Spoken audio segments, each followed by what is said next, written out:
This is a technology which may enable resonating carbon nanotube sensors and maybe in the future carbon nanotube-based oscillators, which might be parts of filters and RF NEMS devices. It's a pleasure for me to be here today and present progress in the CABTURES project. We talk about a project which is mainly focusing on technology integration for carbon nanotube resonators. So what you see here is actually the objective, having a carbon nanotube attached to electrodes which are suspended from the substrate and can be actuated, integrated on a chip like this in combination with an integrated circuit which might be attached to this sensor layer by a vertical integration technique, and which is packaged by a third layer bonded to the stack so far.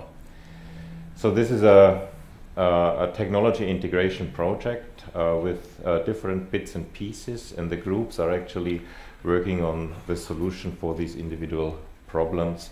And this is a structure which we showed already last year, where a carbon nanotube is attached between tips, and this is one of the objectives. We are currently fixing individual problems in these individual work packages. We are in year number 3 of a 4-year project. We are collecting the first measurement results based on those kind of structures, and this is actually the content of my presentation.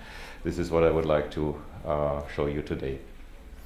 The motivation, of course, of these carbon nanotube resonating devices is not just because they are small, but they are small. But they in particular also operate at very low power consumptions. But due to the fact that the mass of these resonating structures is very small, we actually assume a very high mass resolution in detecting molecules or atoms which are adsorbing onto these nanostructures.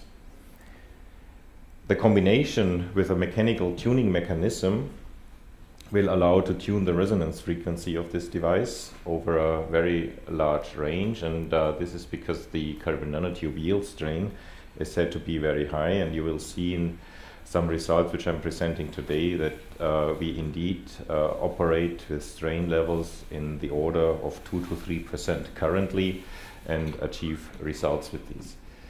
I already mentioned the resolution, but of course, due to the low mass and the high operating frequency, we also expect high sensitivities.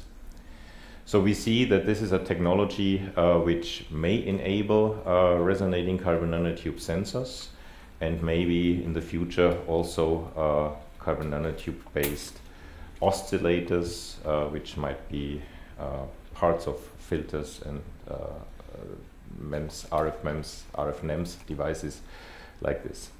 9 different groups are collaborating in this project. You know these colleagues very well, and each of us is actually focusing on one of these particular problems. We have process integration in there, we have system integration in there, system design, and we have 2 activities which focus on fundamental questions regarding the mechanical and electronic properties of carbon nanotubes in these configurations. And I would like to start with results from one of these work packages, which investigates the mechanics of clamps of carbon nanotubes, which are sketched here and which are actually realized by carbon nanotubes suspended between electrodes which are either made from gold or palladium. So the objective is that we investigate the quality of these clamps and to quantify the forces which we can apply to the carbon nanotubes. And of course the hypothesis is that clamped structures are better than just those ones depicted here, where carbon nanotubes are attached to the surface of these electrodes.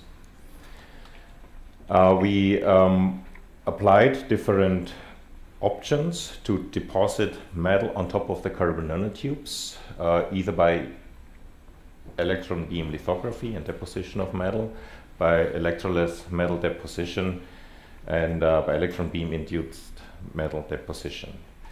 And this is an important aspect of this activity. We developed also a method to quantify the forces which we apply to carbon nanotubes based on an AFM which is moving in lateral direction across the carbon nanotube and which is force calibrated by a diamagnetic levitated graphite device. So we know the forces pretty nicely. And here you see the results.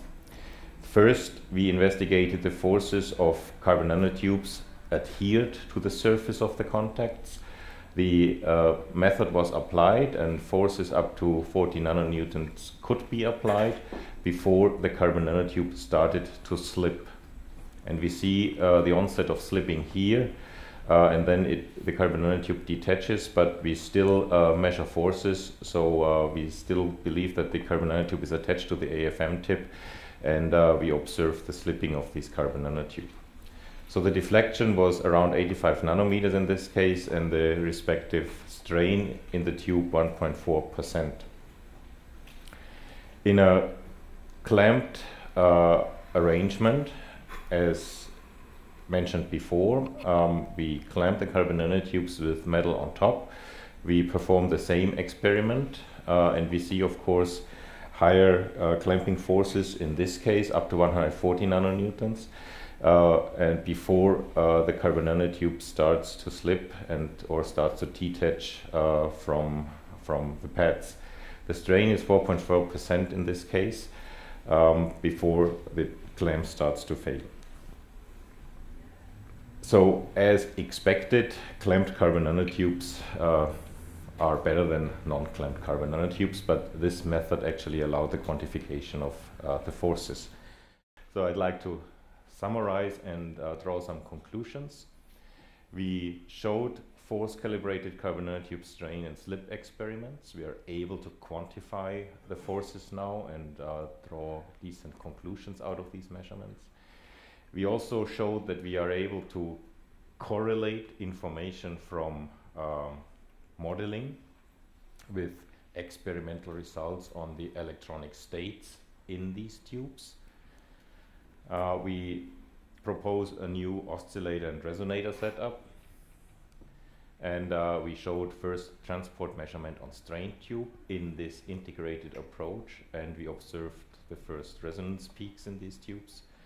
And we in particular started to combine results from different groups having experience in carbon nanotube growth into this project of process integration for the integrated setup at the end. Thank you very much for your attention.